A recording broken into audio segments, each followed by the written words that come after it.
Salut à tous, bienvenue dans le Dunk Hebdo NBA Podcast, version playoff. Et oui, playoff preview. C'est Tom qui vous parle et je suis toujours avec Constant. Constant, comment vas-tu? Ah, ça va mal, ça va mal. On va parler d'une série Lakers-Warriors. En tant que fan du Le Thunder, mal. et même toi, Tom, en tant que fan de Memphis, là, pour le coup, là, j'ai des crises urticaires, là, rien que de faire la preview de cette playoff, mais, enfin, de cette série, mais, bon. Il y a une tradition, il me manque plus que les finales de conf pour avoir fait toutes les previews des séries de l'Ouest. Donc, il faut passer Incroyable. par ce Lakers-Warriors. Donc, voilà, bon. Bon, LeBron James contre Steph Curry, bon, c'est joli. Bon, ce n'est que la sixième fois, non, la cinquième fois depuis 10 ans, mais bon, c'est dans un contexte différent, on va dire. Mm. C'est ça, comme tu dis, c'est la série commandée par Adam Silver sur un plateau. S'il avait le choix, c'est Et ce qu'il ABC, demanderait. et Voilà, c'est ABC, ce qu'il commanderait. c'est C'est vrai que littéralement, enfin, c'est ce que j'avais tweeté, c'est même un Lakers Celtics ferait pas plus d'audience. C'est littéralement la clairement, série la plus attractive en termes d'audience pour la NBA. clairement. Et c'est une série euh, qui s'est dessiné du coup parce que sur les tours précédents ce sont des équipes qui ont sorti du coup deux équipes qui étaient des têtes de série plus haut placées. Donc les Lakers qui ont sorti les Grizzlies en 6 matchs et les Warriors qui ont sorti les Kings en 7 matchs dans une série plutôt bien disputée. Donc c'est vrai que sur l'avantage de fatigue, entre guillemets, le reste avantage, les Lakers ont un peu on va dire que les Lakers ont dû moins s'employer pour venir à bout des Grizzlies que ce que les Warriors ont dû faire pour venir à bout de ces Kings. Mais on a une série de playoffs où on a vu deux équipes qui ont répondu à pas mal d'interrogations qu'on pouvait avoir sur ce qu'ils avaient produit en saison régulière. Et bah, si tu veux, on peut commencer par la série la plus palpitante de ce premier tour, hein, ce fameux Kings Warriors. Donc comment les Warriors sont sortis pour toi sur cette série du premier tour? Deux mots, Stephen Curry. Voilà. Non, mais, non, mais blague à part, c'était une série assez exceptionnelle. Je pense que en termes de shot making, on n'est pas prêt de revoir une série comme ça parce que des deux Mm. côtés, c'était vraiment bucket après bucket sur des tirs de très haute difficulté. Les Ça fait Warriors peur, même. ah oui, non, mais il y a des moments où des deux côtés, il y avait même des moments où je me disais, mais les Kings ont même encore plus de shot making que les Warriors. Puis finalement, à l'expérience cette équipe de Golden State l'a emporté. Déjà un petit exploit en soi, puisqu'ils ont remporté cette série alors qu'ils étaient menés 2-0. Ce qui est déjà avec la suspension de Draymond Green en plus au Game 3. Donc remonter des séries où t'es mené 2-0 pour les remporter, c'est assez rare dans l'histoire NBA. Donc bravo aux Warriors. Puis parce que ils ont gagné 2 matchs de suite à l'extérieur.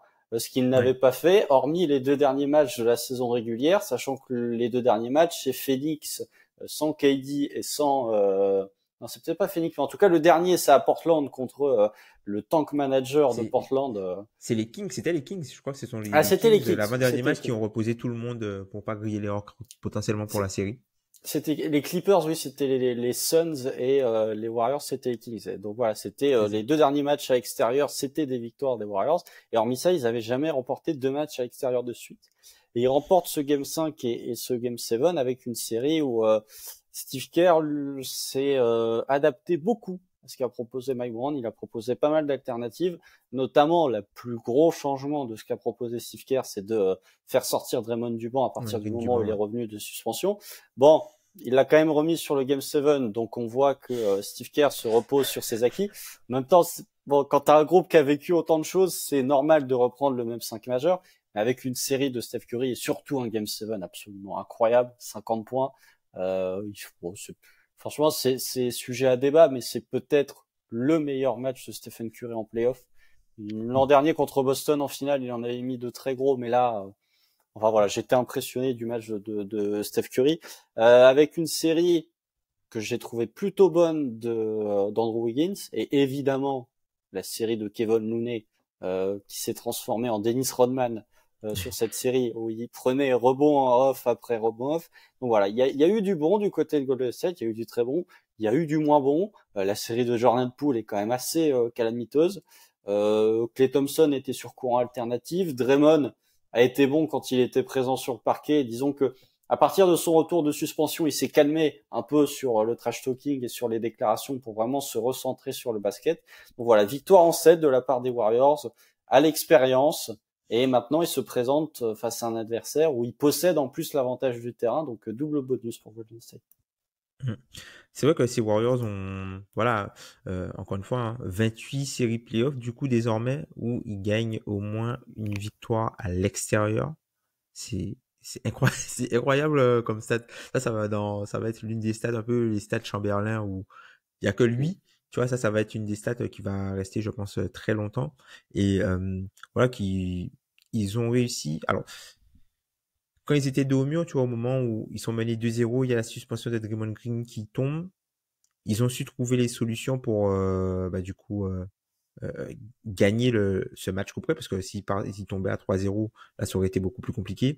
Sur le match 4, un match 4 très, très disputé qui se joue à rien, enfin, À un un tir tir d'Harrison de, Barnes. un tir d'Harrison Barnes, c'est Stephen Curry, du coup, qui demande un temps mort alors que l'équipe n'en a plus. Enfin, ça, c'est Ce ballot. qu'avait Ça aurait déjà pu fait vraiment. Draymond Green sur le match 6 des finales contre les Raptors, Ouais, il l'avait déjà fait. Donc ouais.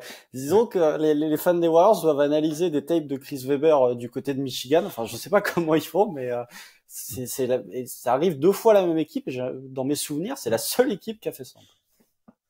Tu vois, sur le match 5, comme tu l'as dit, ils vont le chercher vraiment à l'expérience et au forceps. Et ensuite, le match 6. D'ailleurs, le match 6, j'ai pas compris ce qui s'est passé. Moi, je pensais que la série serait pliée. Mais Moi les aussi. Kings avaient vraiment pas mal de répondants. Et puis sur le match 7, ben, les hommes ont fait ce qu'il fallait. Et Stephen Curry les a propulsés, du coup, sur ce tour-là. De l'autre côté, on a, on va dire son alter ego. Si on prend les années 2000, les années 2000, entre 2015, allez, et 2020, Entre voilà. 2015 et 2016, après il y a l'arrivée de Voilà. Kevin Durant. Ouais. Mais ouais, voilà, son alter ego, l'autre homme qui domine la ligue, LeBron James de son côté, qui lui a affronté les Memphis Grizzlies avec Anthony Davis. Et d'ailleurs, on avait fait cette preview ensemble et on disait que Anthony Davis était de loin le meilleur joueur de la série et il ne nous a pas fait mentir du tout. Ça a été le joueur le plus dominant globalement de la série, même si offensivement il a eu des matchs un petit peu plus compliqués. Défensivement, il a fait une prestation exceptionnelle, vraiment exceptionnelle défensivement. On parle des contres, mais même d'un point de vue dissuasion, il a été vraiment phénoménal, hein, phénoménal. Donc, qu'est-ce que tu penses du coup de ces Lakers sur le premier tour? Qu'est-ce qui t'a rassuré et où tu penses qu'ils peuvent aller du coup? Euh, Disons que j'ai envie de séparer en fait ce premier tour des Warriors et ce premier tour des Lakers parce que pour moi les Warriors ont joué comme un seed 3, comme une équipe Mhm. avec un seed très élevé face à une équipe qui était très forte. Là où les Lakers, je suis un peu plus sceptique sur leur premier tour, déjà parce que l'adversaire avait pas les mêmes qualités. Memphis, surtout avec la blessure de Ja Morant. Alors Ja Morant fait un game 3 absolument monstrueux, mais le reste c'était plus compliqué. Disons que ils ont profité d'une part des blessures du côté de Memphis, de deux des contre-performances assez catastrophiques de certains joueurs du côté de Memphis. Évidemment, le principal visé c'est Dillon Brooks, mais Dillon Brooks fait un peu paratonnerre pour certains joueurs, David Roddy, Tyus Jones, qui ont fait des séries qui étaient vraiment, John Conchar, enfin voilà, qui ont fait des séries qui Oui. étaient vraiment pas bonnes du tout. Il n'y a pas que Dillon Brooks qu'il faut, enfin sur lequel il faut taper. Mais sinon, je les ai trouvés intéressants avec un LeBron qui était quand même pas dans à un niveau très élevé, notamment à 3 points où il termine à 11%. Enfin vraiment, il envoie des briques tout au long de la série. C'est un peu les role players du côté alors évidemment Anthony Davis défensivement, il a un niveau là qui est extrêmement élevé. Mais voilà, il y a eu l'apport de Rui Hachimura qui a été très bon en début de série. Parce qu'il mettait dedans à 3 points. Ensuite, il y a eu un petit peu d'Austin Reeves, il y a eu du Dennis Schroeder. Donc, c'est une victoire collective du côté de Los Angeles, assez maîtrisée. Voilà, ils perdent le game 5 et sur le game 6, il y a plus 40 parce que Memphis se fait un no-show complet sur le match 6. Donc voilà, c'est une série, on va dire, où les Lakers ont confirmé ce qu'on pouvait penser d'eux. Mais je les ai pas trouvés non plus absolument flamboyants, principalement parce que LeBron James n'a pas joué à un niveau qui était du niveau de LeBron James qu'on a pu connaître par le passé en playoff. Mm. C'est vrai que ils ont pas gagné sur les éléments où on les attendait. C'est-à-dire que dans le sens où enfin, LeBron James dans un rôle, on va dire, qui n'est pas le rôle d'initiateur numéro un, qui diffère beaucoup la création, par exemple à Austin Reeves, à D'Angelo Russell pour lui se reposer et prendre des tirs. Mais c'est vrai que ça rend un peu moins impressionnant cette équipe des Lakers, sachant que il y a eu aussi la problématique de LeBron James qui n'arrivait pas à blow by Xavier Tillman voilà, on a vu ou même en contre un, hein, qui a eu pas mal de mal, qui a été obligé d'être utilisé un peu dans un rôle secondaire plutôt qu'attaquer la défense frontalement, de récupérer la balle quand il y avait déjà un semi-décalage pour pouvoir prendre un peu de vitesse sur le premier pas et attaquer la défense de Memphis sur un angle favorable, vu qu'il y avait enfin, vu que les joueurs étaient pas très très grands du côté de Memphis, du coup ça lui permettait de soit avoir au-dessus de la défense pour trouver les passes dans les coins et ressortir vers les shooters, soit pouvoir finir au cercle parce qu'il avait déjà de l'avance, notamment son panier au game, je crois que c'est le game 4 Pour égaliser, pour ouais. aller pour Ah, c'est égaliser. le Game 4. Ouais. Voilà, c'est ça. Le panier au Game 4 pour égaliser ou voilà, il profite de cet avantage-là. Mais c'est vrai que les Lakers ont été dominants, comme tu dis, un peu grâce aux role players parce que tu as eu à chaque fois, en fait, ils ont des role players. Le truc avec les Lakers, c'est qu'ils ont des role players qui apportent de la variance Mm. et qui, du coup, un soir, tu peux tomber, voilà, tu peux tomber sur Rui Hachimura qui fait une prestation qu'il n'a pas l'habitude de faire. Tu peux tomber après sur, tu vois, les D'Angelo Russell les 3 points qu'il a mis dans les game 4, Le dans le Game 6 game aussi, où il est 4 et le énorme. game 6 qui est énorme. T'as, comment il s'appelle? Vanderbilt qui a fait un énorme travail sur Ja Morant et qui a été aussi très intéressant, qui a même mis des 3 points, Mm. des 3 points dans les coins. Donc tout ça, c'est des éléments et même Dennis Schroeder aussi qui a apporté notamment pour du scoring et quand Dilo n'était pas bon, qui a bien su suppléer. Et t'as du coup les constantes qui étaient LeBron James, Austin Reeves qui est pour moi une constante clairement, hein, c'est pas une Oui. surprise de le voir à ce niveau-là aujourd'hui Oui. après ce qu'il a produit cette saison et le monstre Anthony Davis. Donc c'est vrai que voilà, c'est une domination qui est différente de ce qu'on aurait pu attendre d'une équipe menée par LeBron James, mais c'est une domination qui a été intéressante et on va voir du coup face à ces Warriors comment les cartes vont être rebattues.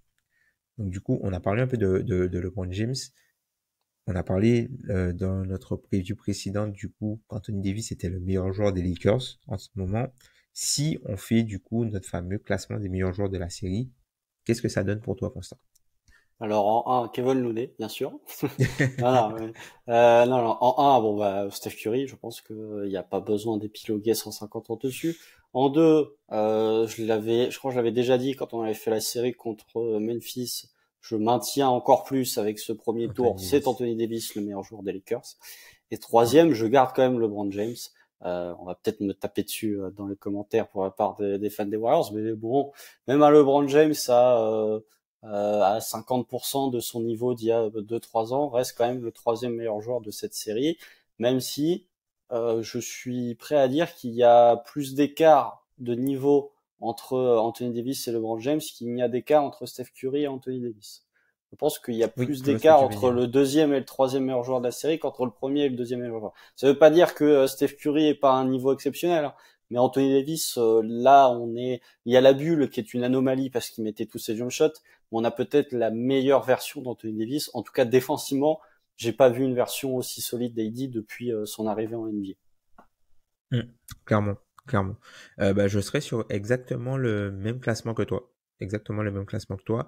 Et je trouve que même par rapport à LeBron James, par rapport au quatrième joueur de la série, par exemple, qui potentiellement, oui, pas potentiellement, mais qui est du côté des Warriors, il y a quand même un sacré écart.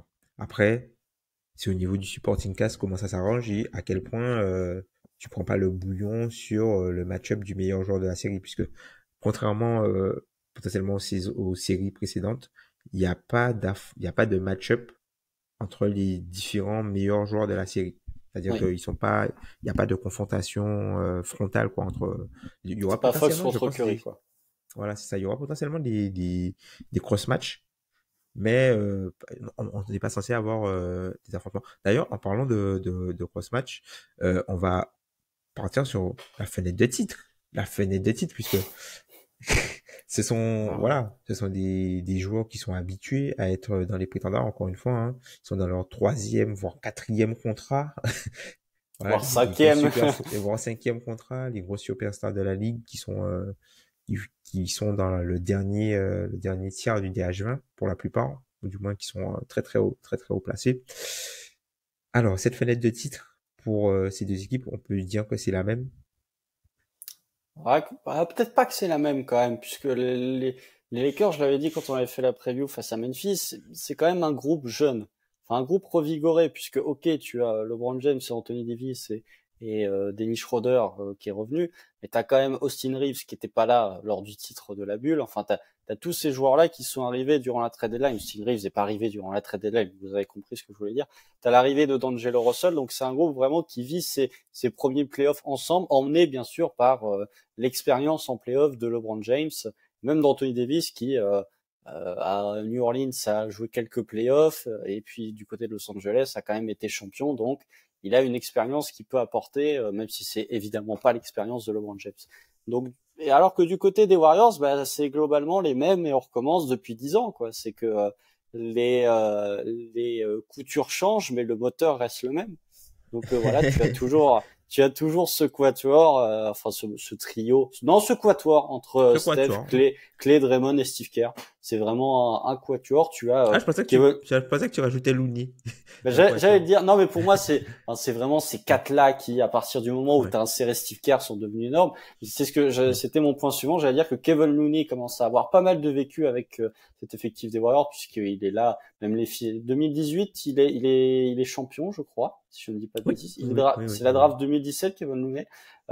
2019, il est là. Enfin voilà, il a connu pas mal de choses avec ses Warriors. Et ensuite, il y a voilà, c'est l'équipe qui est allée en finale l'an dernier avec quelques modifications au niveau du banc, mais l'ossature reste une ossature qu'on connaît depuis 10 ans, et même enfin l'extérieur, la banlieue de l'ossature, j'ai envie de dire, ce qui est un peu en périphérie, est quand même là, et a quand même connu ce titre depuis l'an dernier. Donc pour moi, c'est fenêtre de titre ouverte pour les deux parce que ces playoffs sont imprévisibles, mais quand même avec des fenêtres de titre relativement, enfin ouvertes de manière différente pour les deux équipes. En tout cas, c'est deux équipes qui répondent à la théorie du MVP, en tout cas. Mm. Donc, ils sont, en tout cas pour cet élément-là, ils sont dans les clous. Et c'est vrai que ça va être une série qui va être intéressante, mais au premier regard, je trouve que c'est quand même une série qui est un peu difficile à pronostiquer puisque les équipes ne sont pas les mêmes. Par exemple, comme tu disais, les Lakers, on a eu des Lakers revigorés et limite leurs stats sont à mettre à la poubelle. Oui. Et on a aussi des Warriors qui sont revigorés par le retour d'Andrew Wiggins qui n'était pas là du coup pendant la saison. Ils n'ont pas eu Gary Payton 2 pendant une certaine partie de la saison aussi. Donc c'est vrai que c'est un autre effectif. Donc il y a pas mal de choses qui on va dire c'est une série avec pas mal d'intangibles. Et d'ailleurs moi sur la partie intangible, c'est à quel point en fait le fait qu'ils s'affrontent va être un affrontement totalement différent de l'affrontement qu'ils ont connu au premier tour. C'est-à-dire que ils vont affronter tous les deux des équipes qui sont totalement opposées à ce qu'ils jouaient. Comment penses-tu que de part et d'autre, ils peuvent gérer ça? Par exemple, tu vois, les Lakers, ils ont adopté la stratégie de passer sous les écrans, de faire un mur et d'attaquer les Grizzlies avec énormément de double drag screen et des choses comme ça. Contre, tu peux pas, déjà, défensivement, tu peux pas défendre pareil parce que tu vas te faire sanctionner immédiatement à 3 points, c'est pas du tout le même effectif. Et de l'autre côté, en fait, tu as une équipe des Warriors qui a affronté du coup des Kings, qui est une équipe plutôt offensive, et là qui se retrouve face à une équipe plutôt défensive avec des joueurs qui sont capables de faire des actions pour protéger le cercle et pour colmater la brèche, puisque on le sait, hein, quand tu joues contre les Warriors, tu as besoin de playmaking défensif, puisque l'attaque des Warriors trouve toujours la brèche. Il te faut des joueurs capables de faire des actions pour colmater ces brèches-là une fois qu'elle est ouverte. Donc, comment tu vois en fait ce changement de paradigme en fait pour les deux équipes par rapport à l'adversaire qui est totalement différent que ce qu'ils ont eu en début au premier tour. Pardon. Ouais. Ouais, t'as bien résumé la situation. Effectivement, on va avoir deux équipes qui vont se retrouver avec un adversaire totalement différent. Je l'avais dit un peu en rigolant, mais j'avais dit les Lakers, quand ils vont passer de Dylan Brooks à Klay Thompson ouvert dans un corner, ça va leur faire tout drôle. clairement. Donc voilà, en fait, c'est même, je suis plus inquiet pour les Lakers que pour les Warriors dans le changement de paradigme. Parce que au niveau des match-ups, je trouve que ok, tu vas avoir des playmakers offensifs, mais globalement, tu as Anthony Davis. Et après, tu as Jared Vanderbilt qui va avoir un rôle très important. Et ça va être un des axes que je vais surveiller, c'est que je pense que ça va être Jared Vanderbilt qui va devoir défendre sur Steph Curry. Je vois pas qui d'autre pourrait être mis Dur, du. Bah, en fait, dur. si tu mets D'Angelo Russell, c'est tendre le bâton pour te faire battre.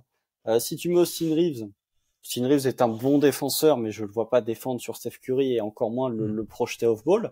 Donc voilà, et c'est déjà un premier point, c'est que tu es obligé de mettre Jared Vanderbilt pour moi, ou tu peux mettre Dennis Schroeder, mais dans ce cas-là, va falloir sortir quelqu'un du Oui, backcourt oui. et probablement d'Angelo Russell. Donc Dennis Schroeder est peut-être le plus habilité pour défendre Steph Curry, mais dans ce cas-là, il va falloir lui donner beaucoup de minutes, il va falloir passer sur un autre type de 5 que ce que tu as pu avoir du côté de Memphis.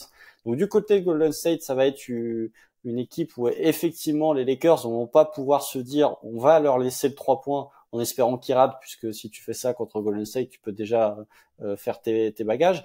Et du côté des Warriors, si on prend le problème dans l'autre sens, ils vont quand même avoir une équipe qui bah, mine de rien, est plus athlétique que les Kings, même largement plus athlétique que les Kings, puisque quand tu passes de Anthony Davis, enfin quand tu passes de Domantas Sabonis à Anthony Davis, c'est pas la même manière de défendre le joueur. Surtout que, voilà, comme tu l'as dit, surtout le premier tour, les Warriors ont quand même eu des accès relativement ouverts aux lignes de drive. Là, pour le coup, avec la protection de d'AD, ça va être tout de suite beaucoup plus compliqué.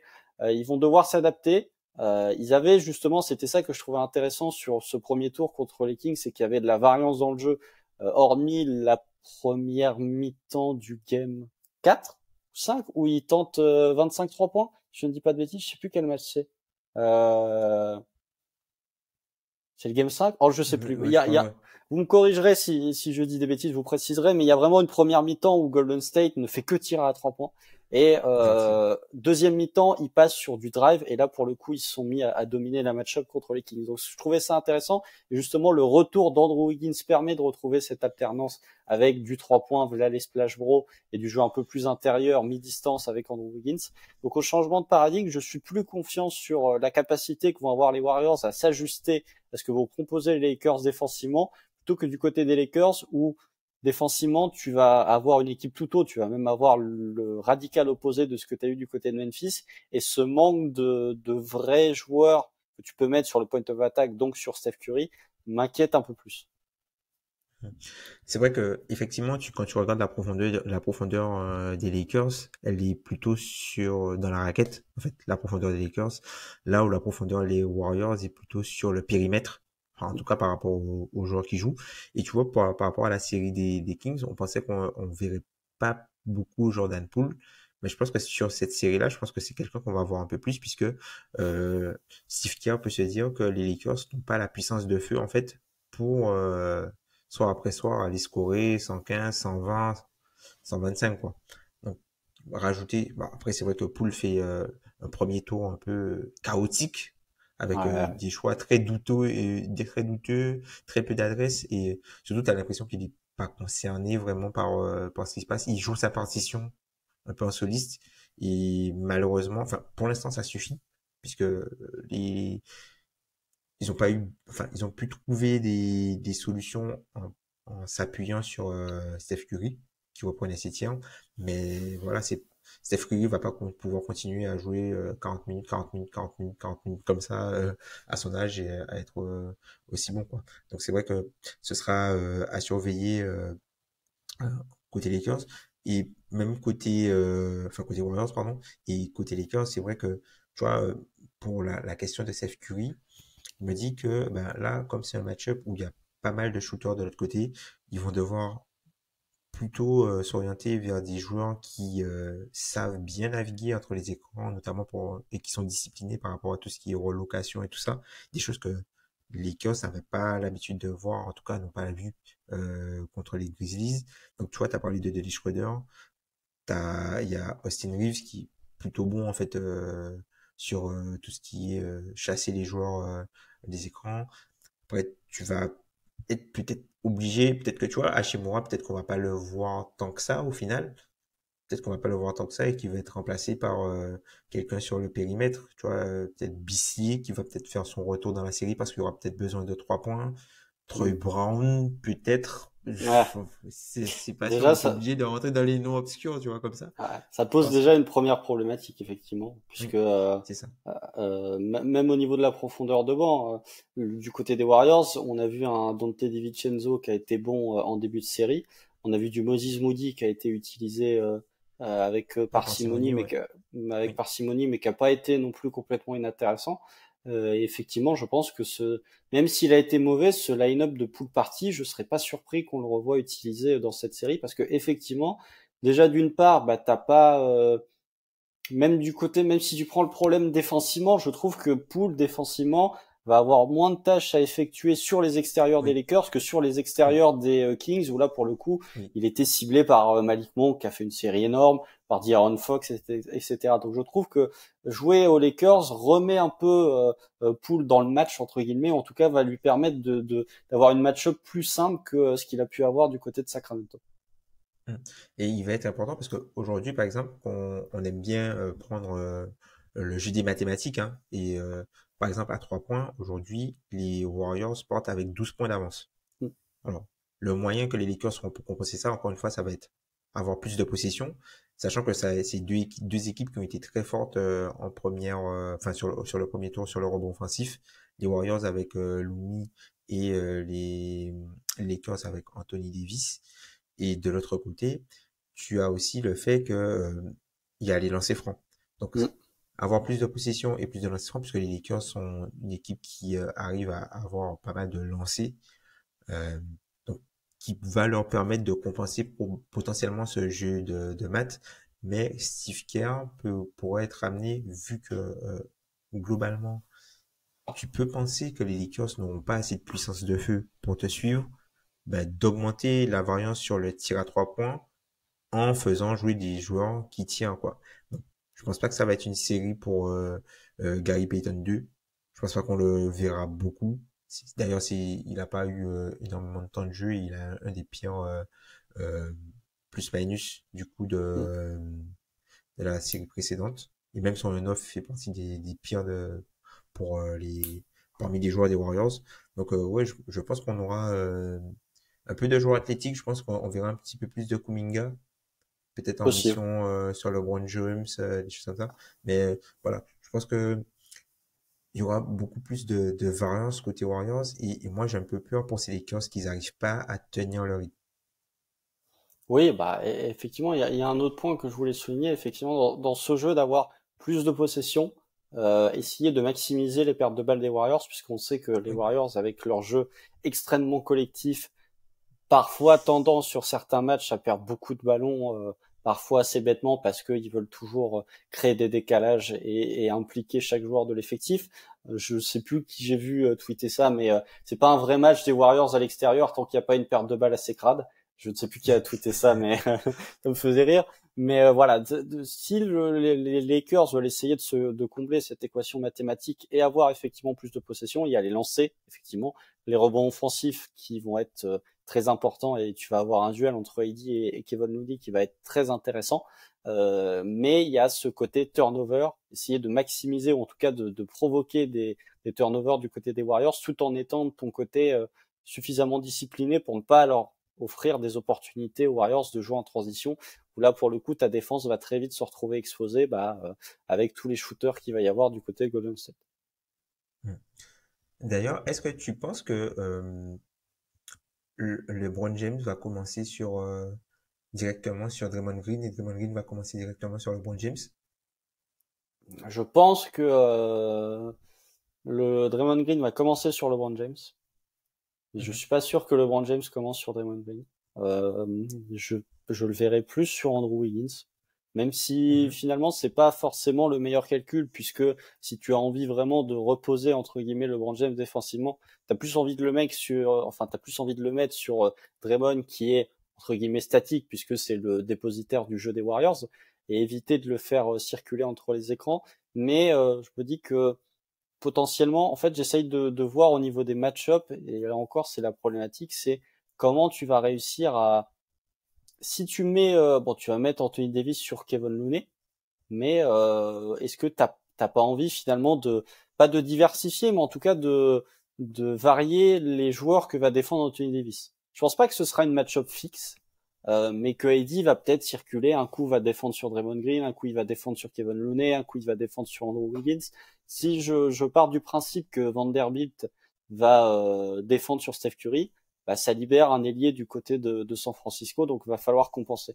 Voilà, Draymond Green sur LeBron James, ça me surprend absolument pas. Je pense que dès la première possession, ce sera ça, et que Draymond Green, il se fait un malin plaisir se frotte les mains à l'idée de défendre LeBron James.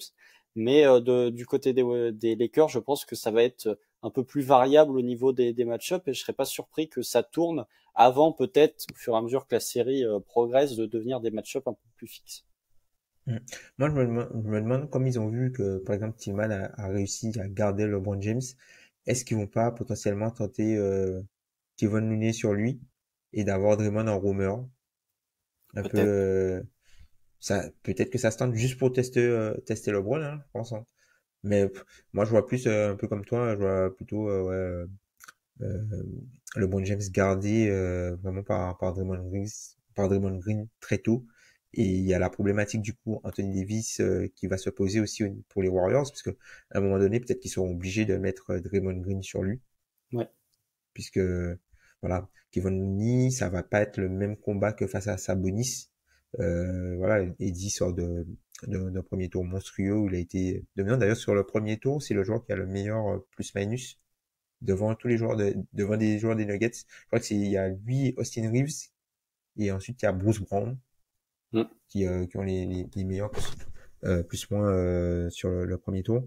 Donc oui, Eddie qui va être un problème globalement pour cette équipe des Warriors, qui va être un problème offensif, mais qui va aussi être un problème défensivement et qui va peut-être forcer l'équipe, enfin cette équipe des Warriors à prendre plus de jump shots Mm.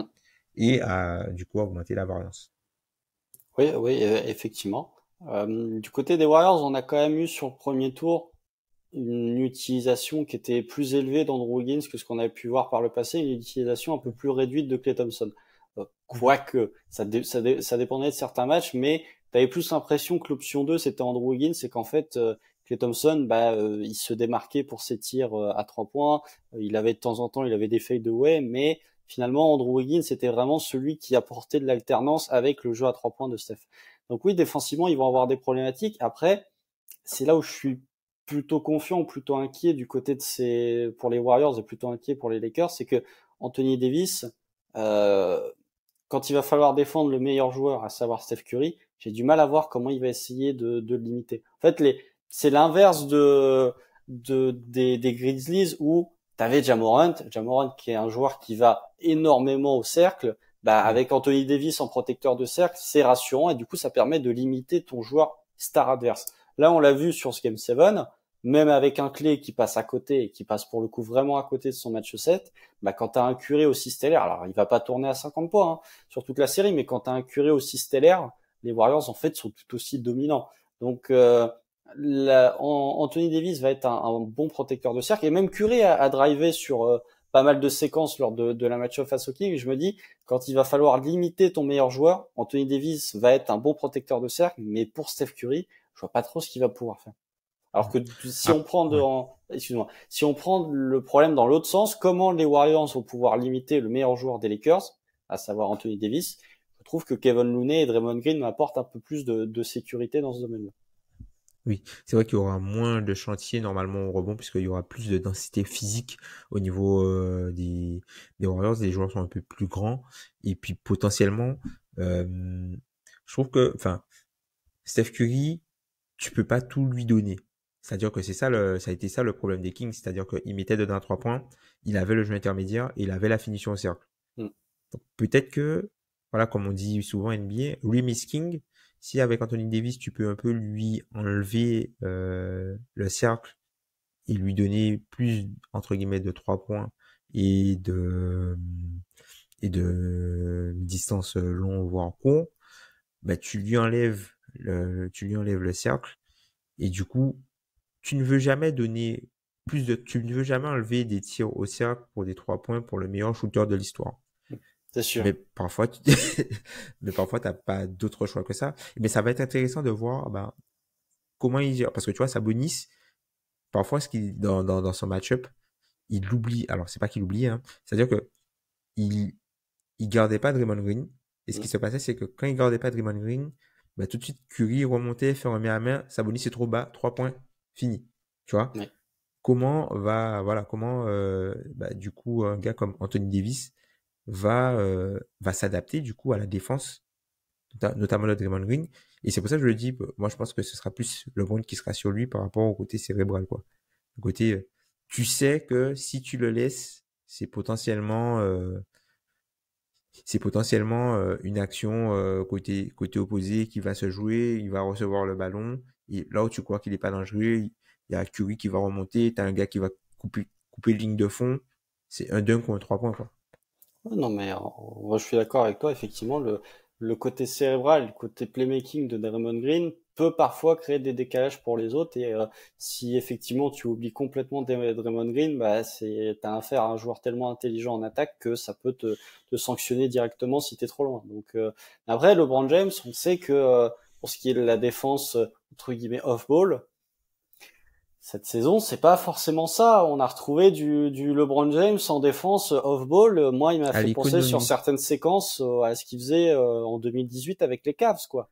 Exact, C'est la exact. date de son dernier affrontement en plus avec les Warriors. Donc, c'est pour ça que LeBron sur Draymond, je sais pas. Franchement, c'est une problématique pour les Lakers et c'est une problématique défensive pour ce qui est censé être leur point fort, à savoir la défense. Mm, mm. Franchement, c'est une série qui va être intéressante, mais j'ai l'impression qu'au final, on risque d'être un peu déçu parce que j'ai pas l'impression que cette série va être hyper disputée et je vois vraiment un gros avantage pour les Warriors, en fait. Je pense que les Lakers peuvent leur poser des soucis, mais que sur la longueur de la série, en plus, il y aura pas de beaucoup de repos. On a vu, hein, les Lakers, quand les matchs s'enchaînaient, ils étaient un petit peu plus empruntés. LeBron était un petit peu à l'économie, euh, beaucoup de 3 points, peu de drive, vraiment en mode économie d'énergie, quoi. Faire Mm. le plus avec le moins. Je suis pas sûr que ça puisse être possible avec ces Warriors. Surtout que on a vu que le côté match-up, mismatch hunting cette saison avec LeBron James, en tout cas sur ces playoffs avec LeBron James, enfin les Grizzlies ont pu garder Luke Kennard sur le terrain longtemps. Ouais, c'est des choses qui n'arrivaient pas. Ce sont des choses qui n'arrivaient pas il y a peut-être une ou encore 2 saisons. Mm. Et qui là, tu te dis, ben, si potentiellement tu peux mettre beaucoup plus de puissance de feu sur le terrain parce que on peut, enfin, les Lakers abusent plus difficilement du mismatch hunting parce que LeBron James est un petit peu moins capable de punir sur ces choses-là de façon répétitive comme il pouvait le faire avant. Ben, à un moment donné, il y aura un problème, encore une fois, mathématique, et il y aura pas assez d'attaques pour pouvoir compenser. Aussi bonne sera la défense. C'est ça, effectivement, ne plus avoir LeBron James en initiateur offensif, ça permet à des joueurs qui défensivement sont plus faibles de pouvoir rester sur le terrain. Mais il y a quand même un point, peut-être, t'as parlé de la fatigue qu'il faut souligner, c'est que les Lakers, leur série est terminée depuis 5 jours, si je ne dis pas Oui, de bêtises. Les Warriors ont joué un match il y a moins de 48 heures, donc ils vont très vite enchaîner. On est aussi sur un groupe qui est au-delà, enfin qui est vieillissant, au-delà d'être vieux. Donc voilà, Steph Curry, on l'a vu, il a été énorme sur le Game 7, mais sur le Game 6, tu sentais que il y avait quand même un petit peu de fatigue. Klay Thompson arrive aussi est un joueur vieillissant, Draymond Green. Donc voilà, peut-être que ces quelques jours d'écart entre la fin de la série des Lakers et la fin de série des Warriors peut leur apporter du côté de Los Angeles un petit plus physiquement supplémentaire sur le début de la série. Après, au fur et à mesure que la série va avancer, ça va s'équilibrer. Mais peut-être que sur, allez, le game 1, il y aura un avantage physique du côté des Lakers parce qu'ils auront eu plus de repos. Et même de manière globale, ils auront quand même eu, même au sein des matchs, ils auront eu moins à s'employer que du côté des Warriors où, même en termes de pace, ça courait énormément du côté entre Golden State et Sacramento, là où Memphis Lakers était sur un rythme un peu plus posé, un peu plus. Mm. Bah, du coup, on va partir sur le moment tant attendu, les previews, enfin pas les previews, les pronostics, Mm. les pronostics de cette preview. Qu'en penses-tu, Constant? Toi, ce serait quoi ton pronostic? Ah, je vais être sévère, mais je vais dire 4-1 Warriors. Pour moi, il y a Ah, une, dur. il y a réellement une classe d'écart entre ces deux équipes. Même si ces deux équipes qui ont réalisé un upset au premier tour, l'upset n'est pas le même. Et en termes d'équation mathématique, je pense que l'équation est trop importante à résoudre pour les Lakers, surtout avec un LeBron James qui joue à ce niveau. Alors peut-être que avec les jours de repos, il va pouvoir soigner ses problèmes au pied et peut-être qu'il aura un meilleur niveau que ce qu'il a montré au premier tour. Dans ce cas-là, la série peut basculer vers quelque chose un peu plus longue. Mais quand je vois que les Warriors, déjà, ont l'avantage du terrain, ce qui est non négligeable, même si les Lakers sont une bonne équipe à domicile, mais que les Warriors ont l'avantage du terrain et qui ont, en plus de ça, ils gagnent le jeu des mathématiques, je me dis que ça va être trop compliqué pour ces Lakers de tenir. Donc je mets 4-1. Je pense qu'on va avoir des matchs serrés malgré tout, mais des matchs serrés, mais finalement, quand il faut faire les plays, ce seront les Warriors qui parviendront à le faire. Bah, un peu pareil que toi, moi je pronostiquerais plus les Warriors en 6, pardon. Je pense les Warriors en 6, je pense qu'ils vont potentiellement perdre le premier match à la maison. Bah, comme tu disais, à cause de la fatigue, même si bon, eux, ils ont pas, il y a pas de voyage. Ouais. Vraiment, il y a pas de voyage. Ils étaient à côté, quoi, c'est clair. Voilà, ils étaient à côté, il y a pas de voyage. Mais je trouve que peut-être que, voilà, ils vont perdre le premier match, de la série potentiellement. Et ensuite, euh, qui vont se rétablir sur sur le cours de la série et qui vont aller choper un match à l'extérieur et ils finiront à la maison en 6 je pense. Ils finissent à aller, du coup, c'est en 6. Ils finissent à... Ah oui, ils finissent à aller en 6 pardon. Ils finissent à aller en 6 ouais. C'est ça. Mais du coup, ils prennent ce match-là aussi. Mm. Bon, bah, voilà, pas grand-chose à ajouter. On a été plutôt complet, je trouve. Mais... Ouais, ouais. Bah, en tout cas, n'hésitez pas si vous avez des choses. D'ailleurs, au moment où ce podcast sera publié, le match 1 aura eu lieu.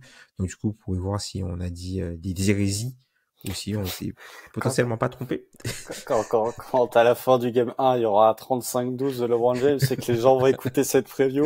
Je vais bien passer pour un crétin, mais bon, c'est pas grave. C'est pas grave. C'est ça, on assume. Mais en tout cas, ça va être vraiment une série intéressante, même si elle semble, pour nous en tout cas, un peu déséquilibrée. Visiblement, pour les médias, elle ne l'est pas. Donc, Ouais, on verra. quoique, quand on regarde le sondage d'ESPN, il y a quand même 11-2 Warriors au niveau des Oui, prédictions. oui. Alors, ils prédisent une série plus longue, mais tout le monde pronostique à peu près Golden State favori. Mm. Mais je me demande à quel point ça, c'est pas dû au fait que la façon dont les équipes se sont qualifiées et l'impression ressentie par l'adversaire qu'ils ont affronté. C'est-à-dire que là où tu peux sentir que pour les Lakers ont battu un Memphis qui était décevant et qui potentiellement battu lui-même dans la série, notamment au match 4, Mm. les Warriors ont été chercher une équipe un peu darling cette saison qui ne s'est pas laissé faire, qui s'est battu jusqu'à la fin et ils ont quand même été dominés quoi. Mm, mm. C'est-à-dire que les Warriors étaient dans les cordes à 2-0 avec la suspension de Draymond Green, Ouais. avec le match à jouer, les Warriors étaient dans les cordes. Et même sur le match 4, hein, le tir d'Harrison Barnes, il rentre, c'est une toute autre histoire. Ils sont à 3-1. C'est pas la même histoire. C'est pas la même histoire du tout. Donc, je me demande à quel point on n'est pas peut-être biaisé par ce qui s'est passé avant et par du coup le niveau ressenti de l'adversaire qu'ils ont affronté. C'est ça, bah c'est un peu ce que je disais quand on est revenu sur leur série du premier tour.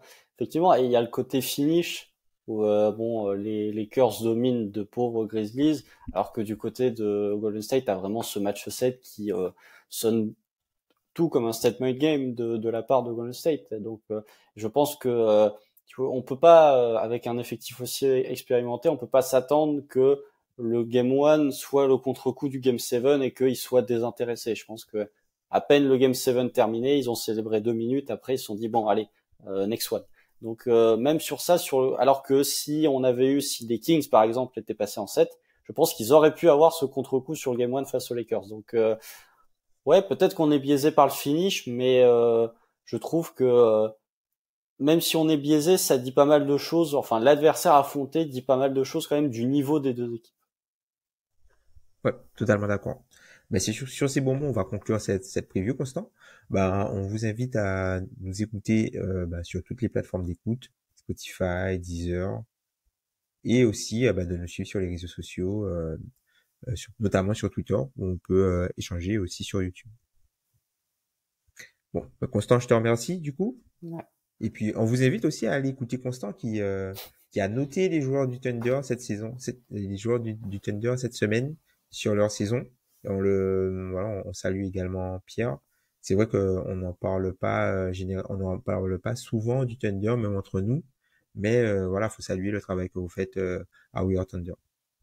On en parlera l'an prochain. Alors, j'espère faire une série preview de playoff avec le Thunder dedans. Mais bon, on verra. Mais merci pour les bons mots, Tom. Je sais que tu nous écoutes en x2, mais c'est appréciable quand même d'avoir tes retours.